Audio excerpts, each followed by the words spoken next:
रख्त सफ़र बाँध लो, ज़नीरा बानो, किस्त नंबर 1, बाब अव्वल, अली हैदर। वो अपने बिस्तर पर करवटें ले रही थी। नींद आँखों से कोसों दूर थी। बाल बिखरे थे और चेहरा बस मुड़ता था। आज ही तो डॉक्टर आरफ ने इसे रिपोर्ट्स दी थी। इन्हें यकीन था कि अली हैदर अपने होश-हवास खो चुका है। इसके लिए 3 मंजिला मकान से बेहतर पागलखाना है, जहाँ वो ना खुद को नुकसान पहुँचा पाएगा और ना किसी और को। वो यही सोचती जा रही थी। वो अली हैदर को नहीं छोड़ सकती थी। बस नहीं छोड़ सकती थी। उसे अली हैदर से कितनी मोहब्बत थी, ये शायद वो खुद भी नहीं जानती थी। वो ये क्या करती कि सल्तनत के सुल्तान को ही रूपोश करके उसकी हर शय की मालिक खुद बन जाती। ये कम से कम इस कदर आसान तो ना था।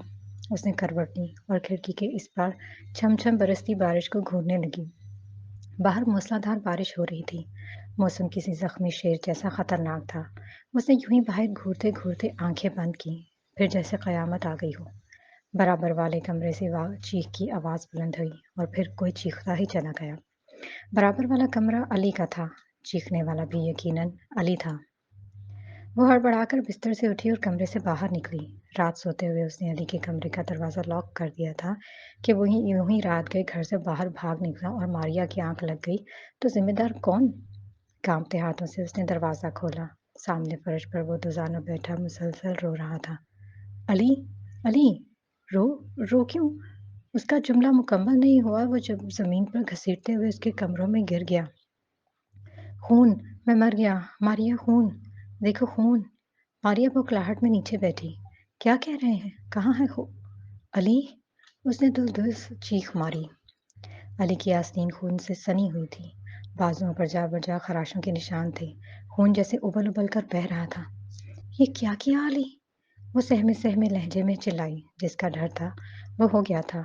लोग जिस शय से डराते रहे वो हकीकत बन गई थी। मैंने नहीं किया, मैंने नहीं किया, वो उसने किया, वो चला गया, वो भाग गया। मारिया को इसके एक लफ्ज़ पर भी यकीन नहीं था। उसने बेड के नीचे खून से लबरेज चाकू देख लिया था। पहले भी वो चाकू देखकर यूं ही जारहाना हो जाता। आज जाने उसने चाकू कहाँ से लिया था और अपना ये हश्र कर लिया था। मारिया ने सहारा देकर अली को खड़ा किया। बाहर खूब गरज चमक हो रही थी। गहरे अंबर पर छाई स्याही ज़ारों कतार रो रही थी। वो इसे सहारा दिए बाहर लाई और उसे गाड़ी में बिठाया। गाड़ी स्टार्ट करने की कोशिश की तो नाकाम बना। बारहा कोशिश के बावजूद भी गाड़ी स्टार्ट ना हुई तो वो गाड़ी से नीचे उतरी और पूरी कुव्वत से गाड़ी को ठोकर रसीद की। तभी उसने कार की हॉर्न की आवाज़ सुनी। सामने बंगले में जुबैदा खातून की कार दाखिल हो रही थी। वो इस तरफ भागी। गीली सड़क पर वो बेतहाशा भागती चली जा रही थी। उसे छतरी साथ लाने का भी ख्याल न रहा। बारिश के नन्हे कतरे दरिया बना रहे थे। उसने कार के दरवाजे पर दस्तक दी और अंदर जुबैदा खातून का बेटा मौजूद था। मारिया, उसने जल्दी से शीशा नीचा किया। क्या हुआ? ऐसे क्यों? समी, वो अली ने खुद को जख्मी कर लिया है। कार स्टार्ट नहीं हो रही। तुम कुछ वो फिक्रा मुकम्मल होने से पहले ही नीचे उतर गया और कार की तरफ बढ़ा। उसने गाड़ी की पिछली सीट पर अली को आंखें बंद किए बैठे देखा। अली की सफेद कमीज की आस्तीनें लाल हो रही थी। उसे कोई होश नहीं था। बेसुध, बेहोश, वो सीट से टेक लगाए बैठा था। समी ने उसे सहारा देकर कार से निकाला और अपनी कार की तरफ ले चला गया। मारिया ने कार का दरवाज़ा खोला और उसके साथ बैठ गई। बारिश थमने का नाम नहीं ले रही थी। उसने गीली सड़क पर कार फुल स्पीड पर छोड़ दी। मारिया उसे बाहों में लिए जगाने की नाकाम कोशिश कर रही थी। ऐसी सर्दी में भी उसके माथे पर पसीने के कतरे नमूदार होते चले गए। उसने अस्पताल के सामने कार रोकी और फौरन नीचे उतरा। अली को नीचे उतारा और अंदर बढ़ा। मारिया उसके पीछे पीछे थी। दिल धड़क रहा था। धक धक, धक धक। 12 बज रहे थे जब उसने फ़ोन की घंटी बजी। फ़ोन मनाल ने किया था। उसने मुंह बसूरते हुए लिहाफ में से हाथ बाहर निकाला और फ़ोन कान से लगाया। Happy birthday to you. उसके चेहरे पर हल्की सी मुस्कुराहट तैर गई। दूसरी तरफ जोर शोर से वो राइम गाने में मसरूफ थी। मेरी नींद खराब कर दी चुड़ैल कहीं की। और अगर तुझे विश न करती तो कसूरवान कौन ठहरता? मनाल की कुसीली आवाज़ सुनाई दी। उसने मुस्कुराते हुए करवट बदली और घड़ी पर टाइम देखा। कल पार्टी में आ रही हो ना फिर? क्यों नहीं? मनाल चहक कर बोली। मैंने तो असरत भाई को कह दिया है। उष्णा की सालगिरह है। अगर मैं किताबों से सर निकाल कर कुछ देर के लिए अपनी सहेली की सालगिरह की तकरीब में शिरकत कर लूंगी तो कयामत ना आ जाएगी। उष्णा फिर मुस्कुरा दी। उधर मनाल कह रही थी, सुनो, मारिया को कुछ पता चला? नहीं तो? کیا ہوا اسے؟ زیادہ کچھ نہیں جانتی میں، بس اتنا معلوم ہے کہ آج کل کافی پریشان رہتی ہے۔ اس کا شوہر تھا نا، وہ لمبا ہینڈسم سا ڈاکٹر، وہ پاگل۔ منال مسلسل بولتی جا رہی تھی۔ اشنا نے کھڑکی سے باہر جھانکا، موسلادھار بارش ہو رہی تھی۔ وہ ایمرجنسی روم کے باہر بینچ پر آنکھیں بند کیے بیٹھی تھی۔ سمی کا اسے اکیلے ہسپتال میں چھوڑ کر واپس جانے کا ارادہ نہ تھا، لیکن اس کی ضد کے سامنے سمی کو ہتھیار ڈالنے پڑے۔ کاریڈور میں خاکروب صفائی کر رہا تھا، گیلی مٹی سے داغدار فرش صاف کیا جا رہا تھا۔ وہ کچھ دیر اسی تماشے کو دیکھتی رہی۔ آخر ڈاکٹر کمرے سے باہر نکلا۔ وہ عارف تھا، نیورو سرجن، متعلقہ نرس کے ساتھ وہی اندر موجود تھا۔ ماریا، وہ بے بس لہجے میں گویا ہوا، کیوں پتھر سے سر مار رہی ہو ماریا؟ اپنے حال پر کچھ تو رحم کرو۔ ماریا اٹھ کھڑی ہوئی، عارف کے سامنے آ کھڑی ہوئی۔ اس کی بے بسی کو پشت ڈالتے ہوئے اس نے اپنا سوال دہرایا۔ علی، ٹھیک ہے، لیکن یہ یاد رکھو کہ نہ جاتے کون سی رات وہ چاقو دل میں گھونپ لیں گے۔ میں نے مشورہ نہیں مانگا۔ ماریا نے ہونٹ کاٹے۔ کیا میں اس سے مل سکتی ہوں؟ ہاں، وہ ہوش میں ہے۔ ماریا کمرے میں داخل ہوئی۔ وہ آنکھیں بند کیے بیڈ پر لیٹا تھا۔ ماریا بیڈ کی طرف لپکی، ایک طرف کرسی پر بیٹھی اور اس کا ہاتھ تھام لیا۔ لمس پا کر اس نے سر اٹھایا۔ ماریا، اس کی آواز ماریا نے بمشکل سنی۔ علی نے آستینوں پر نگاہ دوڑائی۔ خون کہاں گیا؟ یہ کیا کر لیا علی؟ وہ ہولے ہولے اس کے بال سہلانے لگی۔ میں نے نہیں کیا۔ وہ رو ہی تو پڑا۔ میں نے نہیں کیا، مجھے درد ہو رہا ہے۔ میں نے نہیں کیا۔ یہ دیکھو۔ ماریا نے اسے اطمینان دلانا چاہا۔ ٹیبل پر سے چابی اٹھائی۔ ہم گھر جا رہے ہیں۔ اس کے زخموں پر پٹی کر دی گئی تھی۔ ماریا نے اسے سہارا دیا اور بیڈ پر بٹھایا، اسے جوتے پہنائے، کھڑا کیا۔ چل سکتے ہو نا؟ علی نے تیزی سے سر ہلایا۔ دونوں وارڈ سے نکلے۔ ڈاکٹر باہر ہی کھڑا تھا۔ اس نے ایک نظر علی پر ڈالی، پھر ماریا کو دیکھا۔ شب بخیر۔ ماریا نے سر ہلایا اور آگے بڑھ گئی۔ راہداری سے گزرتے ہوئے اس نے بائیں طرف واقع کمرے پر نگاہ ڈالی۔ وہاں موجود کمرے پر تالا لگا تھا۔ نیم پلیٹ پر نام گندا تھا۔ وہ کافی دیر نام کو گھورتی رہی۔ ڈاکٹر علی حیدر، MBBS، FCPS، ماہر نفسیات۔ ماریا چلیں؟ وہ سر جھکائے ہاتھ باندھے کھڑا تھا۔ ہاں۔ ماریا اس کا ہاتھ تھام کر باہر آ گئی۔ اسے دیکھ کر ٹیکسی میں گھر آئی۔ بارش تھم چکی تھی۔ وہ اسے سہارا دیے کمرے میں لے جانے لگی، پھر کسی احساس کے تحت رک گئی۔ علی، اس نے اسے ایک طرف جانے کا اشارہ کیا۔ وہاں صوفے پر بیٹھو۔ نیند آ رہی ہے؟ ہاں نا، میں کمرے کی صفائی کر لوں، پھر سو جانا۔ علی صوفے پر بیٹھ گیا، ہتھیلی سر کے نیچے رکھی اور کھڑکی سے باہر دیکھنے لگا۔ اسے کو مشغول پا کر ماریا نے پوچھا اٹھایا اور اس کے کمرے میں گئی۔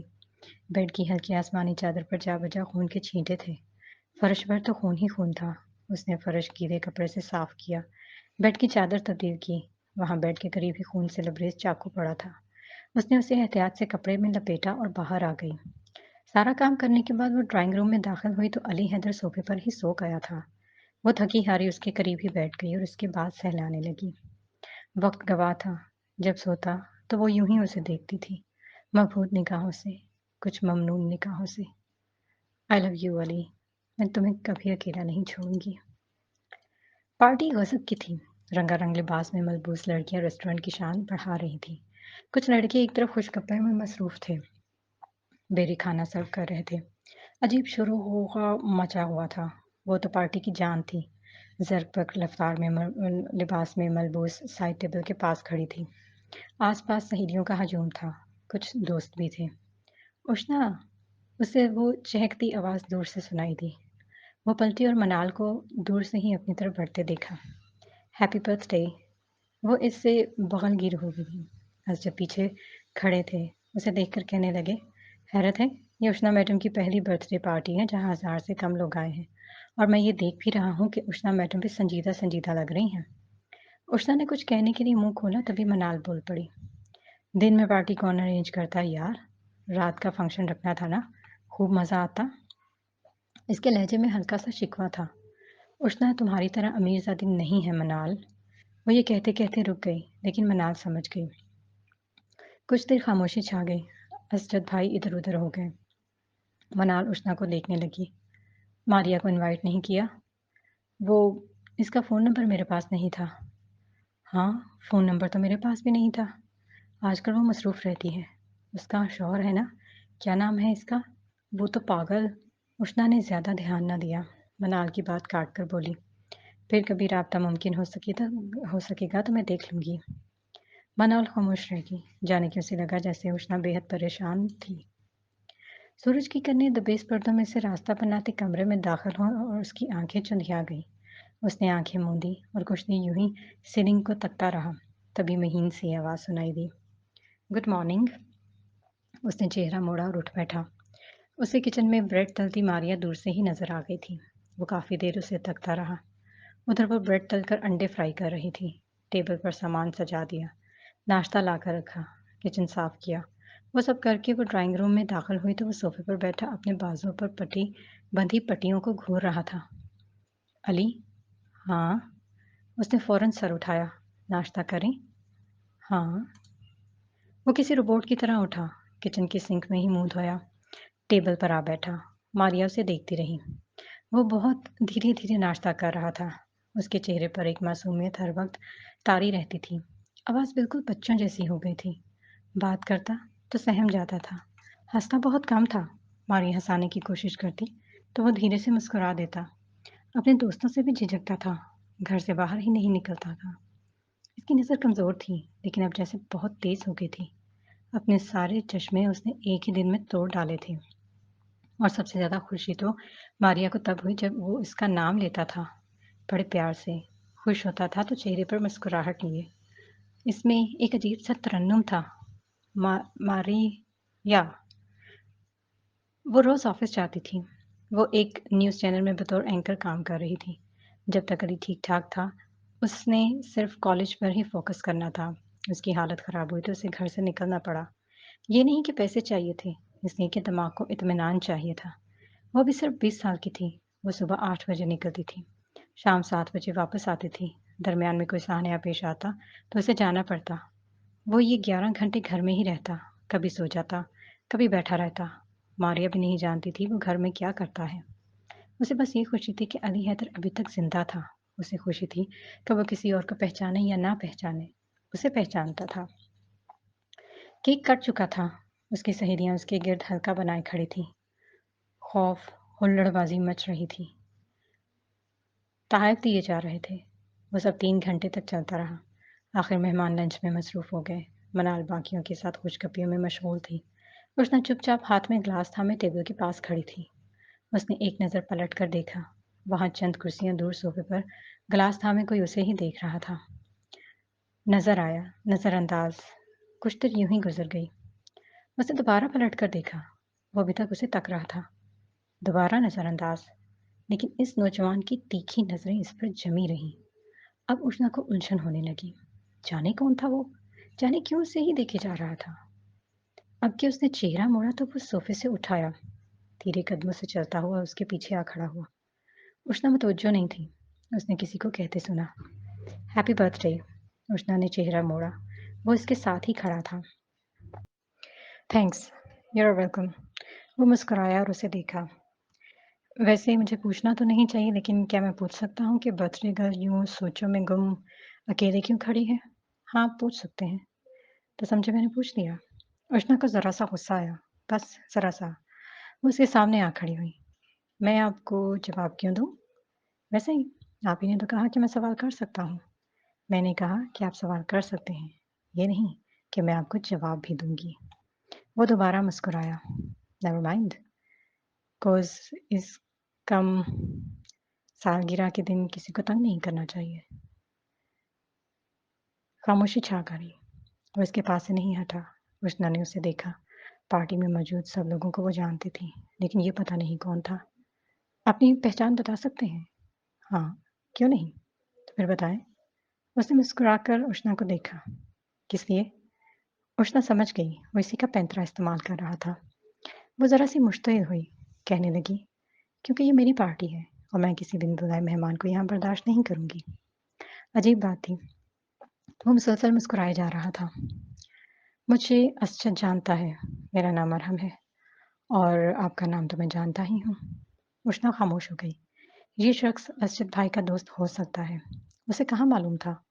वो चुपचाप खड़ी रही, सोचती रही, फिर पलटकर कुछ कहना चाहा, कुछ कहने के लिए मुँह खोला, लेकिन अल्फाज मुँह में ही रह गए। वो शख्स तो वहाँ खड़ा ही नहीं था, एक लम्हे में गायब हो गया था। उसने नज़रें हाल में दौड़ाईं, उसे वो नज़र आ गया। वो ग्लास टेबल पर रखकर जैकेट पहन रहा था। उसने चेहरा मोड़ लिया। मेहमान रुखसत होने लगे थे। वो दीगर कामों में मशगूल हो गई। फिर उसे कहीं अरहम नज़र नहीं आया। आज काम में दिल नहीं लग रहा था। वो सब कॉन्फ्रेंस रूम में मौजूद थे। अरमान उसे ही नोट कर रहा था। बाकी एम्प्लॉई मुतवज्जो थे, लेकिन वो पेंसिल थोड़ी थोड़ी पर रखे बस उसे खाली-खाली नज़रों से तक रही थी। अरमान ने उसे मुतवज्जो करना चाहा, फिर कुछ सोचकर खामोश रहा। बाकी वर्कर बहस में मशगूल थे। अच्छी से अच्छी न्यूज़ पेश कर रहे थे। अरमान ने सबकी सुनी, फिर बोला, मुझे कड़ी खबर चाहिए। 2 हफ्तों से हम रैंकिंग पर सबसे नीचे हैं। जाओ और 2 घंटों के अंदर-अंदर कोई तहलका अंगेज़ खबर पैदा करो। मुझे फ़र्क नहीं पड़ता कैसे। वो सब उठकर जाने लगे। मारिया को हलचल महसूस हुई। वो भी बाकियों के साथ उठने लगी। मारिया, उसने इशारा किया। रुको प्लीज़। वो नोटबुक हाथ में थामे खड़ी रही। बाकी वर्कर्स बाहर निकल गए। अरमान सीट पर बैठ गया। उसे बैठने का इशारा किया। सब ठीक है? हाँ, बिल्कुल ठीक। अरमान ने मशकूक नज़रों से उसे देखा। अली कैसा है? तानिया भी इसके बारे में पूछ रही थी। अरमान ने अपनी बीवी का नाम लेते हुए कहा। मारिया कुछ नहीं कह सकी। अरमान ने अपनी बीवी का नाम लेते हुए कहा। मारिया कुछ नहीं कह सकी। उसे लगा इसकी आंखें रो देंगी। उसे खामोश पाकर अरमान मज़ीद परेशान हो गया। वो ठीक है ना? मारिया ने आंसुओं का ज़ब्त रोका। कहने लगी, कल रात खुद को ज़ख्मी कर बैठा। चाकू से आस्तीनें चीर डाली। गॉड! अरमान ने थोड़ी देर हाथ जमा लिया। सॉरी, मैं फ्रेश ही हूँ। बस थोड़ी सी टेंशन है। It's okay. अरमान ने सर हिला दिया। मारिया पलट गई। वो बैठा रह गया। यूं ही इज़्तिरारी तौर पर उसकी नज़र शेल्फ पर रखी फ्रेमशुदा तस्वीर पर जा पड़ी। वो मेडिकल के 8 तलबा का एक ग्रुप था। उसे वो तस्वीर हमेशा से पसंद थी। इसमें अरमान नीचे बैठा था। बाकी दोस्त खड़े थे। अली इसके कंधों पर हाथ रखे खड़ा था। अरमान ने सर झटका और काम में मसरूफ हो गया। वो भी अली के मुतालिक मारिया जितना ही परेशान था। आखिर को अली इसका दोस्त था। सब कुछ वैसा ही है, लेकिन ये तुम्हें क्या हो गया है अली? वो बड़बड़ाया और फिर पेंसिल मेज पर फेंक कर कुछ सोचने लगा। उष्णा दुपट्टा गले में डाले बाहर आ गई। तहाइफ का एक ढेर था। उसने बेहद इसरार किया, लेकिन उष्णा अकेले ही घर जाने पर बहुत जिद थी। आखिर मनाल की जिद के सामने उसे हथियार डालने पड़े। असद अपनी किसी दोस्त के साथ हाल से पहले ही निकल गया। मनाल उसे कार के ज़रिए घर ड्रॉप करने आई थी। खुद ड्राइविंग सीट पर बैठ गई। उष्णा उसके साथ फ्रंट सीट पर बैठी थी। हाँ तो मैडम, वो उष्णा से मुखातिब थी। आप बताएं क्या मसला है? मसला? उष्णा चौंक उठी। मनाल ने उसे नज़रों ही नज़रों में घूरा। अपने भैया से झगड़ा हुआ है ना तुम्हारा? झगड़ा तो हुआ था। उष्णा ने सर झुका लिया। उसने सुना, मनाल कह रही थी। असद भाई ने भी सीएसएस का इम्तिहान दिया है। 50% इम्कान है कि टेस्ट पास हो जाएगा। 90% इम्कान है कि इनकी तैनाती यहीं हो जाएगी। तुम कहो तो मैं इनसे बात नहीं। वो फौरन बोली, बिल्कुल भी नहीं। उष्णा उसे संजीदगी से लो यार। वो घर तुम्हारे बाप का है। वो जायदाद तुम्हारे बाप की है। वो ऐसे ही कैसे पहली बीवी का बेटा होने की हैसियत से खुद को बरतर साबित कर सकता है? आखिर तुम कब तक इन फ्लैटों में रहोगी? मैंने कहा ना, किसी से बात करने की ज़रूरत नहीं। मैंने पहले भी सब अकेले किया है। अब भी कर लूँगी। बस एक बार रकम हाथ लग जाए तो लंदन चली जाऊँगी। वहाँ वहाँ नानी जान रहती हैं। मुझे ही अपना सब कुछ मानती हैं। मनाल ने कुछ कहना मुनासिब न समझा।